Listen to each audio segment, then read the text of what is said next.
জটিল জিনিস কেমন যেন বারে, বারে অদ্ভুত, অদ্ভুত জিনিস ঘটে।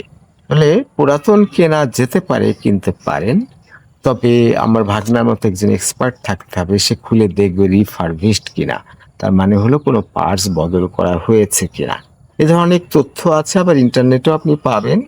পরীক্ষা করা যায় ব্যাটারির পাওয়ার কতখানি আছে, কেমন ব্যবহার হয়েছে। এ ধরনের অনেক জিনিস আপনি পরীক্ষা করে করতে পারেন। তা আমার ক্যাপকাটটা বেশি জরুরি। ক্যাপকাটে আবার হলো AMD টা বেশি ভালো। যদিও দামের দিক দিয়ে ফর্ম একটু দুর্বল। কিন্তু AMD তে গ্রাফিক্স কার্ড ভালো আছে। কিন্তু আমারটা হলো আ HP।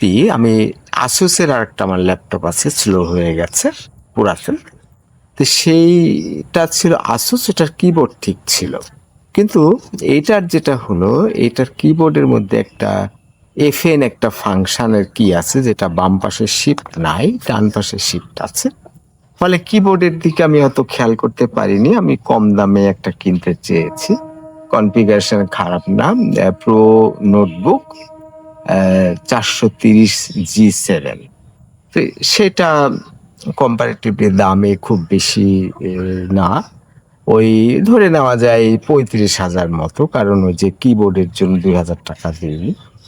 তো কিছু জিনিস ভালো, অবশ্যই ভালো। কম্পারেটিভলি অনেক ভালো আছে, অনেক কম দামে। আপনি হয়তো 90,000 টাকার জিনিস 50,000, 40,000 এ কিনতে পারছেন। এরকম সুযোগ আছে।